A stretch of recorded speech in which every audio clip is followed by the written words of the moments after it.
একদিন হযরত ইউসুফ আলাইহিসসালাম স্বপ্নে দেখলেন যে আকাশের চাঁদ, সূর্য এবং 11টি নক্ষত্র তাকে সিজদা করছে।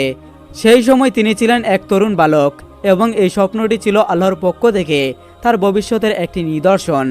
এই বিস্ময়কর স্বপ্নটি দেখে হযরত ইউসুফ আলাইহিসসালাম স্বপ্নটির ব্যাখ্যা বুঝতে পারলেন না। তার মনে কৌতূহল জেগে উঠল যে এই স্বপ্নটির আসল অর্থ কি হতে পারে। এই কারণে তিনি তার স্বপ্নের ব্যাখ্যা ও তার মর্ম বুঝতে চেয়ে পিতা হযরত ইয়াকুব আলাইহিসসালামের কাছে নিজের স্বপ্নটির প্রকাশ করলেন। হযরত ইয়াকুব আলাইহিসসালাম স্বপ্নের বিবরণ শুনে অত্যন্ত খুশি হলেন। তিনি বললেন, বাবা, এই স্বপ্নটি একটি খুবই ভালো স্বপ্ন।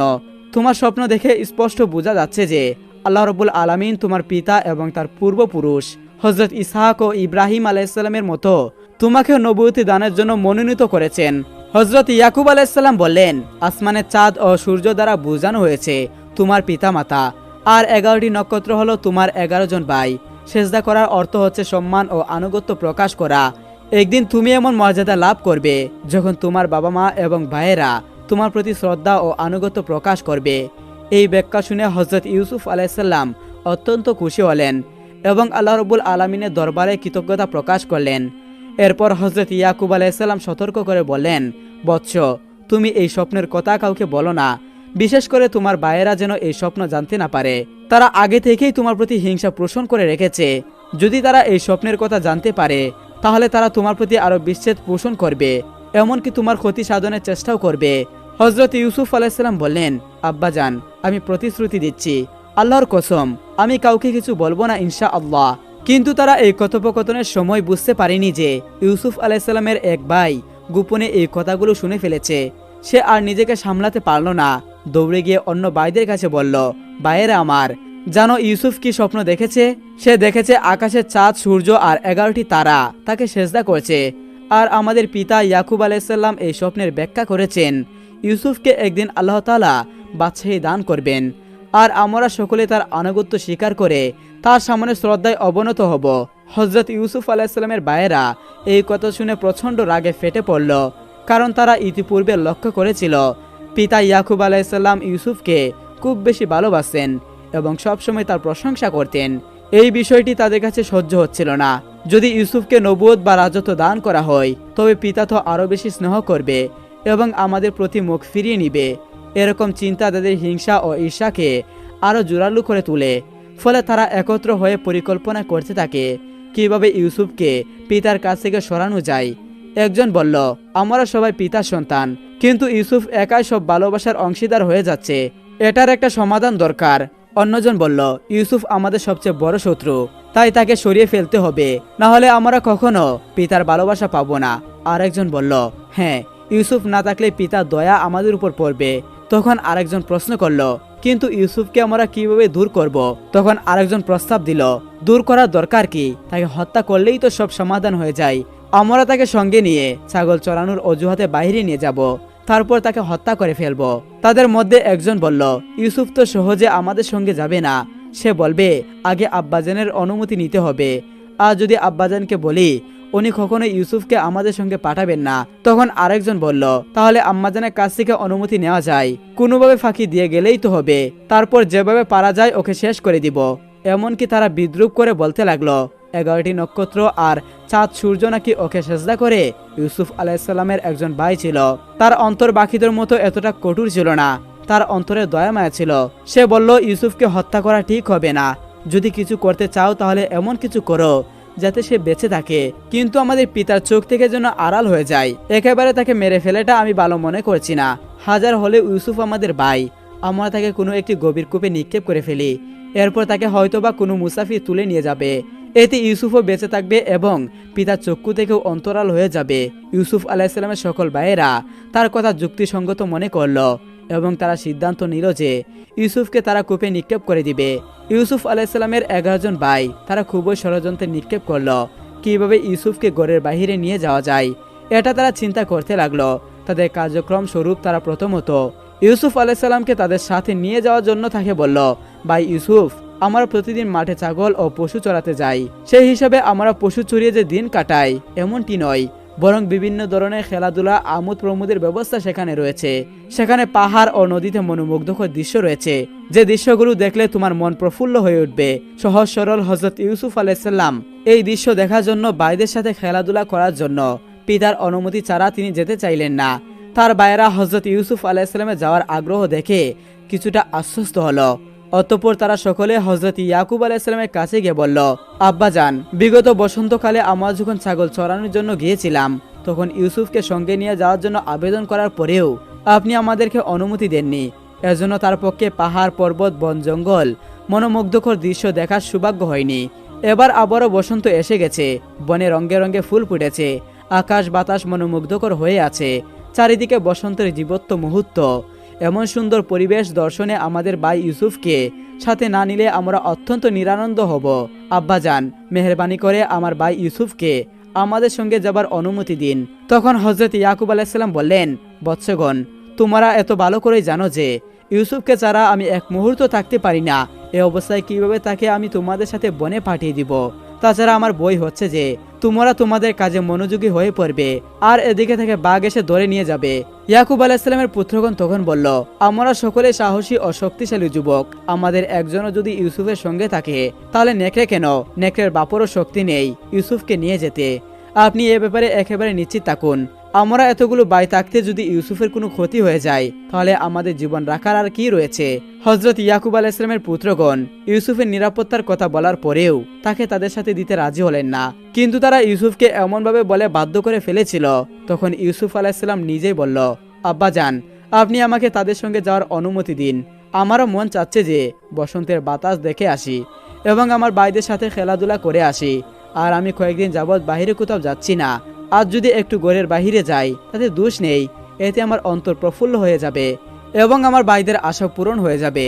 হযরত ইউসুফ আলাইহিসসালামের এইরূপ কথা শুনে হযরত ইয়াকুব আলাইহিসসালাম শেষ পর্যন্ত নিরুপায় হয়ে তাকে তার ভাইদের সাথে ছাগল চরানোর জন্য অনুমতি প্রদান করলেন।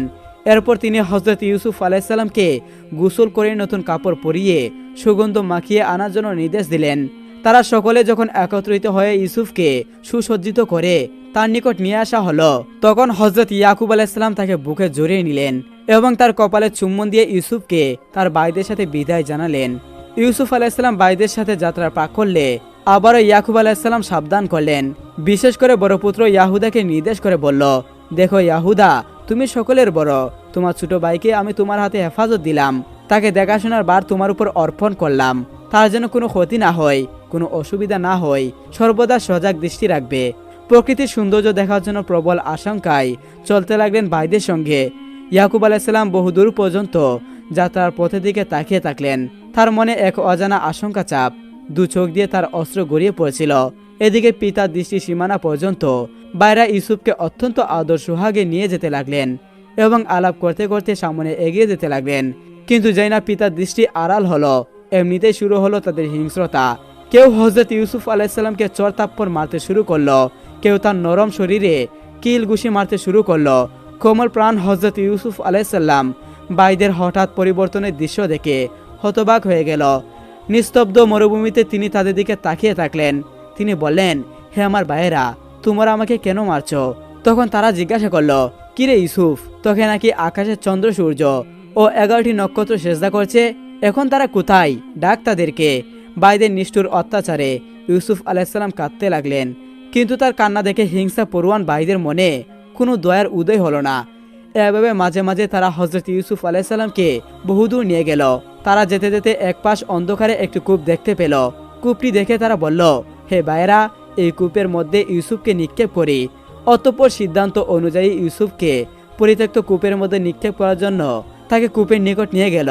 তারপর এক গাছা দড়ি দিয়ে ইউসুফ আলাইহিসসালামের কোমর বেঁধে নিল। ভাইদের এরূপ কার্যক্রম দেখে ইউসুফ বলল, হে আমার প্রিয় ভাইয়েরা, তোমরা কেন আমার সাথে এরকম নিষ্ঠুর আচরণ করছো? আমি কি তোমাদের সাথে কোনো ক্ষতি করেছি? তোমরা আমার উপর দয়া করো। তোমরা পিতার নিকট ফিরে গিয়ে কি জবাব দিবে? আমার পিতা তোমাদের কাছে আমাকে আমানত ও হেফাজত রাখার জন্য দিয়েছিলেন এবং তোমরা আমাকে হেফাজতের প্রতিশ্রুতি দিয়েছিলে, কিন্তু এখন তোমরা তোমাদের প্রতিশ্রুতি ভঙ্গ করে আমার সাথে এরকম নিষ্ঠুর উদারতা করছো। ইউসুফ আলাইহিসসালামের এইরূপ কথা কারো মনে কোনো দয়া হলো না, বরং তার প্রতি তাদের নিষ্ঠুরতা আরো বেড়ে চলল। শেষ পর্যন্ত ইউসুফ আলাইসাল্লাম বড় ভাই ইয়াহুদার পা ধরে কান্না করতে লাগলো, হে আমার বড় ভাই, আব্বাজান আমাকে তোমার হাতে সঁপে দিয়েছিলেন, এবার তুমি তোমার দায়িত্ব পালন করো, তুমি আমাকে এদের নিষ্ঠুরতা থেকে রক্ষা করো। কিন্তু ইউসুফের অনুরোধ ইয়াহুদার মনে কোনো দয়ার উদয় সৃষ্টি করতে পারল না। সে বলল, তোমাকে রক্ষা করার মতো আজ কেউ নেই, তোমাকে অবশ্যই শাস্তি পেতে হবে। তুমি এতদিন পিতা স্নেহ একাই বুক করেছ, আর তোমার কারণেই আমাদেরকে তার স্নেহ থেকে বঞ্চিত করেছে। অতঃপর তোমাকে আমরা তার দৃষ্টির আড়াল করবই, এবং তার স্নেহ এবং ভাগীদার সবাই আমরা হব। তারপর সবাই মিলে হজরত ইউসুফ আলাইসাল্লামকে কূপের মধ্যে ঝুলিয়ে নামিয়ে দিতে লাগলো। ইউসুফ আলাইসাল্লাম তখনও মাটি স্পর্শ করেনি। এমন সময় তাদের থেকে এক ভাই নিষ্ঠুর মন নিয়ে এক কূপে ঝুলন্ত দড়ি কেটে ফেলল।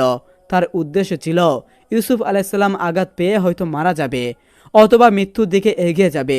এই সময় আল্লাহ রাব্বুল আলামিন হজরত জিব্রাইল আলাইসাল্লামকে আদেশ দিলেন, হে জিব্রাইল, তুমি যাও, আমার নবী ইউসুফকে রক্ষা করো, তার যাতে কোনো ক্ষতি না হয়, কূপে পতিত হওয়ার আগে তাকে রক্ষা করো।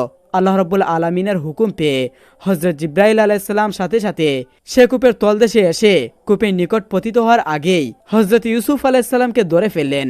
একখানা বেহেশতি পাথর এনে তার উপর হজরত ইউসুফ আলাইসাল্লামকে বসিয়ে দিলেন, আর এর মাধ্যমেই হজরত ইউসুফ আলাইসাল্লামের যান রক্ষা পেল। এই হৃদয় বিতারক ঘটনাটি সংঘটিত করে তার ভাইয়েরা একজন চাকরকে সেখানে নিযুক্ত করে রাখল। তারা তাকে বলল, তুমি দেখবে, যদি কোনো পথিক ইউসুফকে কূপ থেকে তুলে তাহলে তাড়াতাড়ি সে সংবাদ আমাদেরকে জানিয়ে দিও।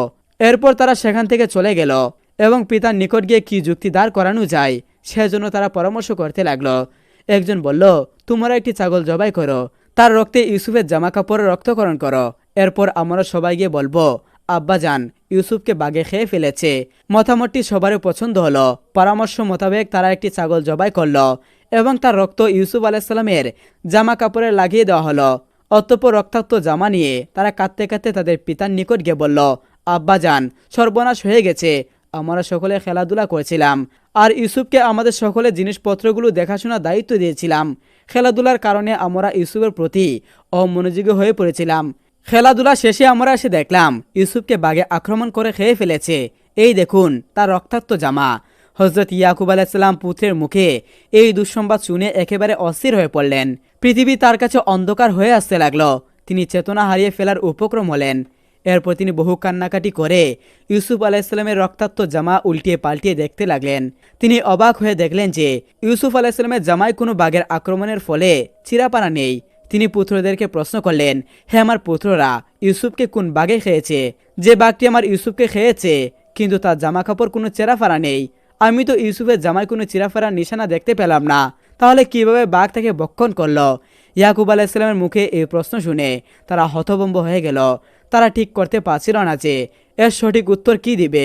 এরপর তারা বলল, আব্বাজান, আপনি আমাদের কথায় বিশ্বাস করুন, আর আপনি যদি বিশ্বাস না করেন অবশ্যই আমরা এই ব্যাপারে আপনার কাছে উপযুক্ত প্রমাণ উপস্থাপনা করব। আধ্যাত্মিক জ্ঞানের অধিকারী হজরত ইয়াকুব আলাইসাল্লাম অনুধাবন করতে সক্ষম হলেন যে ইউসুফ আলাইসাল্লাম এখনও বেঁচে আছেন, তবে কোন হালতে কোথায় বেঁচে আছেন এই ব্যাপারে তিনি নিশ্চিত জানতে পারলেন না, আর এ কারণেই তিনি গভীরভাবে চিন্তাগ্রস্ত হয়ে পড়লেন। এরপর তিনি পুত্রদেরকে বললেন, তোমরা নিজেদের প্রবৃত্তি অনুযায়ী যা করেছ সে ব্যাপারে আমি আমার আল্লাহর কাছে সাহায্য প্রার্থনা করছি এবং তার উপর নির্ভর করে ধৈর্য ধারণ করেছি। এখন তোমরা আমার সামন থেকে দূরে চলে যাও এবং আমাকে একা থাকতে দাও। পিতার এরকম কথা শুনে তারা খুবই দুশ্চিন্তাগ্রস্ত হয়ে পড়লেন। এরপর তারা সবাই জঙ্গলের দিকে রওনা হয়ে পড়ল। হজরত ইয়াকুব আলাইসাল্লামের প্রত্যেকটি ছেলেই দৈহিক দিক থেকে পরাক্রমী ছিল। ছোটবেলা থেকে তারা শারীরিক ব্যায়ামে অভ্যস্ত ছিল এবং তারা ভালো ভালো খাবার খেত বিদায় তারা সকলে ছিল অত্যন্ত শক্তিশালী এবং সাহসী। ছোটখাটো বাঘ শিকার করা তাদের কাছে কোনো ব্যাপারই ছিল না। তাই তারা সিদ্ধান্ত নিল যে একটি বাঘ ধরে তারা পিতার নিকট হাজির করবে। সেই উদ্দেশ্যে তারা একটি জঙ্গলে গিয়ে পৌঁছালো। জঙ্গলের মধ্যে প্রবেশ করে তারা দেখতে পেল এক পাহাড়ের পদদেশে একটি বাঘ শুয়ে রয়েছে। তারা আস্তে আস্তে বাঘটির নিকটবর্তী হয়ে তারা তাদের রশি দিয়ে বেঁধে ফেলল। বাঘটি খুবই দুর্বল ছিল বিদায় কোনো ছুটাছুটি করল না। অতঃপর তারা বাঘের মুখে কিছুটা রক্ত মাখিয়ে দিল, যেন সেটাকে দেখতে মনে হয় ইতিপূর্বে কোনো প্রাণী ভক্ষণ করেছে। এরপর তারা বাঘটিকে হজরত ইয়াকুব আলাইসাল্লামের নিকট উপস্থিত করলেন এবং তারা বললেন, আব্বাজান, এই যে বাঘটি দেখছেন এটি ইউসুফকে ভক্ষণ করেছে। বিশ্বাস না হলে দেখুন, এখনও তার মুখে রক্ত লেগে আছে। হজরত ইয়াকুব আলাইসাল্লাম বাঘের হাত পা বাঁধন খুলে দিতে বললেন। তারা বাঘের হাত পা বাঁধন খুলে দিল এরপর বাঘটি শান্তশিষ্ট হয়ে বসল। অতঃপর হযরত ইয়াকুব আলাইহিসসালাম বাঘটিকে লক্ষ্য করে বলল, হে বনের বাঘ, আমি আল্লাহর নবী ইয়াকুব, আমি আল্লাহর কসম দিয়ে তোমাকে জিজ্ঞাসা করছি, তুমি কি আমার প্রাণের পুত্রকে ভক্ষণ করেছ? আল্লাহ তাআলার হুকুমে বাঘের জবান খুলে গেল এবং শান্তভাবে বাঘটি জবাব দিল, হে আল্লাহর নবী, নবীদের রক্ত মাংস ভক্ষণ করা আমার জন্য হারাম। মানুষ হারাম খায়, মিথ্যা কথা বলে, আল্লাহ তাআলার আদেশ লঙ্ঘন করে, কিন্তু আমরা বনের পশু, কোনোদিনও হারাম খাই না, মিথ্যা কথা বলি না, আল্লাহর আদেশ লঙ্ঘন করি না। হে আল্লাহর নবী ইয়াকুব, আমি আল্লাহর কসমকে বলছি, আমি আপনার সন্তান ইউসুফকে ভক্ষণ করিনি এবং তার রক্ত মাংস ভক্ষণ করিনি। আমি আজ কয়েকদিন যাবৎ খুবই পেরেশানির মধ্য দিয়ে দিন কাটাচ্ছিলাম, কারণ আমার এক ভাই কিছুদিন পূর্বে নিখোঁজ হয়েছে। আমি তার খুঁজে সকল বন জঙ্গল পাহাড় তন্ন তন্ন করে বেড়াচ্ছি। বিগত 3 দিন যাবৎ কোনো খাবার আমি খেতে পারিনি। খুবই দুর্বল অক্লান্ত শরীরে এক পাহাড়ের নিকট আমি ঘুমিয়েছিলাম। এমন সময় আপনার ছেলেরা এসে আমাকে ধরে ফেলল, এমনকি প্রতিমধ্যে একটি ছাগল জবাই করে তার রক্ত আমার মুখে মাখিয়ে দিল। হে আল্লাহর নবী, এখন আপনারা যা মার্জিত তাই করুন, আমার কোনো আপত্তি নেই। হযরত ইয়াকুব আলাইহিস সালাম বাঘের মুখের জবাব শুনে তাকে ভালো খাবার খেতে দিল এবং বলল, হে বাঘ, তুমি তোমার আগের জায়গায় চলে যাও। অতঃপর ছেলেদের লক্ষ্য করে তিনি বললেন, তোমরা তোমাদের উদ্দেশ্য সফল করেছ, আর আমার জন্য তাকছে ধৈর্য আর ভাগ্য। আমি ইউসুফকে আল্লাহ তাআলা জিম্মায় রেখে দিলাম, আর আমি নিজের জন্য আল্লাহর নিকট ধৈর্য ধারণার জন্য শক্তি কামনা করেছি। এই বলে তিনি ছেলেদের চলে যেতে বললেন। হযরত ইউসুফ আলাইহিস সালাম কূপের মধ্যে 3 দিন অবস্থান করেন বলে জানা যায়। তিনি উক্ত কূপের মধ্যে বসে আল্লাহ রাব্বুল আলামিনের জিকিরের মশগুল ছিলেন। হযরত জিবরাইল আলাইহিস সালাম সময় মতো তার জন্য খাবারের পরিবেশন করতেন এবং তাকে সান্ত্বনা প্রদান করতেন। তখন হযরত জিবরাইল আলাইহিস সালাম বললেন, হে আল্লাহ তাআলার নবী, আল্লাহ রাব্বুল আলামিন আপনাকে আগামীতে নবুয়তি প্রদান করবেন এবং সেই সাথে এক বিশাল রাজ্যের অধিপতি হিসেবে সম্মান প্রদান করবেন, আর সেই রাজ্যটি পৃথিবীর সবচেয়ে বড় রাজ্য হিসেবে প্রতিষ্ঠিত হবে। তখন আপনার সৎ ভাইয়েরা আপনার নিকট আর্তসম্পূর্ণ করবেন, করুণা ভিক্ষা করবে। তবে এই সকল নিয়ামত দেওয়ার পূর্বে আল্লাহ তাআলা আপনাকে ধৈর্য ও ত্যাগ শিকারের ক্ষেত্রে উপযুক্ত তৈরি করার হিসেবে কঠিন দুঃখ ও নির্যাতনের সম্মুখীন করবেন। এই কঠিন সময়ে ধৈর্য আর সাহসের মাধ্যমে আল্লাহ রাব্বুল আলামিনের উপর ভরসা রাখতে হবে। হযরত ইউসুফ আলাইহিস সালাম জিবরাইল আলাইহিস সালামের এই সকল কথা শুনে আল্লাহ রাব্বুল আলামিনের দরবারে শুকরিয়া আদায় করলেন। হযরত ইউসুফ আলাইহিস সালাম যে কূপের মধ্যে নিক্ষিপ্ত হয়েছিল তা ছিল একটি পরিত্যক্ত কূপ এবং তার পানি ব্যবহারের জন্য উপযুক্ত ছিল না। হযরত ইউসুফ আলাইহিস সালাম সেই কূপে নিক্ষিপ্ত হওয়ার বরকতে সেই পানি মিষ্টি ও ব্যবহারযোগ্য হয়ে পড়ল। একদিন একটি ব্যবসায়ী কাফেলা মাদায়ান থেকে মাল সাবানা নিয়ে মিশরের পথে যাত্রা করেন। ঘটনাক্রমে পথ ভুলে হযরত ইউসুফ আলাইহিস সালাম যে কূপে নিক্ষেপ হয়েছিল তার নিকট এসে তারা পৌঁছে যায়। এই স্থানটি বিশ্রামের উপযুক্ত ছিল, এই কারণে কাফেলার ব্যক্তিরা সেখানে তাঁবু নির্মাণ করল। দীর্ঘ সফরের কারণে তারা অনেক ক্লান্ত হয়ে পড়েছিল। অতঃপর কাফেলার সর্দার তার একজন দাসকে নিকটতম কূপটি থেকে পানি সংরক্ষণের জন্য নির্দেশ প্রদান করলেন। নির্দেশ মোতাবেক সে পানি সংরক্ষণের জন্য বালতিতে রশি বেঁধে কূপের মধ্যে বালতিটি নামিয়ে দিল। হযরত ইউসুফ আলাইহিস সালাম কূপের মধ্যে বালতি রেখে এটিকে আল্লাহর রহমত মনে করল এবং নিজে সেই বালতির উপর বসে শক্ত করে তার রশি ধরলেন। এরপর লোকটি বালতি উপরে উঠানোর চেষ্টা করল, কিন্তু অত্যধিক ভারী হওয়ায় সে একা বালতিটি উঠিয়ে আনতে পারল না। এ কারণে সাহায্যের জন্য অন্য একজন লোককে ডেকে আনলো। উভয় টেনে বালতির উপরে নিয়ে আসলো। বালতি উপরে এনে তারা দেখতে পেল একজন সুদর্শন বালক বালতির রশি ধরে বসে আছে। এই দৃশ্য দেখে তারা সবাই হতবাক হয়ে গেল এবং কোনো রকম সেই বালতিতে বসে থাকা যুবকটিকে উপরে নিয়ে আসলো। বালকটিকে দেখে বিস্ময় হতবাক হয়ে তারা বলতে লাগলো, এ কি দেখছি আমরা, এত পরম সুন্দর এক কিশোর বালক। অতঃপর তারা যুবকটিকে তাদের সর্দারের কাছে নিয়ে গেল। বালকটির সৌন্দর্য ও লাবণ্য দেখে সর্দার খুবই অনেক অবাক হলেন। তিনি জীবনে এত সুন্দর রূপ ও লাবণ্যের অধিকারী কোনো মানুষকে দেখেননি। কেউ কেউ বলতে লাগলো, এ তো মানুষ নয়, ফেরেশতা, মানুষের কি এত রূপ হতে পারে? এ সময় ইউসুফ আলাইহিস সালামের ভাইয়েরা সেখানে এসে উপস্থিত হয়ে গেল। অতঃপর তারা বলল, এই ছেলেটি আমাদের গোলাম, কিছুদিন পূর্বে কাজের বয়ে আমাদের ঘর থেকে পালিয়ে এসেছে। সম্ভবত বাঘের তাড়া খেয়ে সে কূপে পতিত হয়েছে। এখন তাকে আমাদের কাছে ফেরত দাও, নয়তো উপযুক্ত মূল্য দিয়ে তাকে নিয়ে যাও। এই ধরনের গোলাম লেখে আমাদের কোনো লাভ নেই। হযরত ইউসুফ আলাইহিস সালাম ভাইদের উত্তর শুনে প্রকৃত ঘটনাটি কাফেলার লোকদেরকে বলতে লাগলো। তখন তার ভাইয়েরা দমক দিয়ে বলল, যদি তুমি সত্য ঘটনাটি কাফেলার লোকদেরকে প্রকাশ করে দাও, তাহলে কাফেলার লোকদের কাছ থেকে আমরা তোমাকে নিয়ে দূরে কোথাও জঙ্গলে হত্যা করে আসব। তাদের এই হুমকি শুনে হযরত ইউসুফ আলাইহিস সালাম ভয় পেয়ে গেলেন এবং তিনি আর কোনো কিছুই তাদের কাছে প্রকাশ করলেন না। কাফেলার লোকেরা ইরাকি ভাষা জানতো না, তাই তারা হযরত ইউসুফ আলাইহিস সালাম ও তার ভাইদের কথা কিছুই বুঝতে পারল না। ইউসুফ আলাইহিসসালামের ভাইয়েরা বলল, তোমরা একে ক্রয় করতে চাইলে করতে পারো, আমরা তাকে বিক্রি করে দিব। কাফেলার সর্দার বলল, তাকে ক্রয় করার মতো কোনো পয়সা আমাদের হাতে নেই, মাত্র 20 দিরহাম আছে। তোমরা যদি এর বিনিময়ে এই গোলামটিকে ক্রয় করো তাহলে আমি ক্রয় করতে পারি। হজরত ইউসুফ আলাইহিসসালামের ভাইয়েরা তাতেই রাজি হয়ে গেল, কারণ তাদের উদ্দেশ্য ছিল আপদ দূর করা, এবং এর মাঝে যদি বেশি দিরহাম পাওয়া যায় তাহলে আর ক্ষতি কিসের।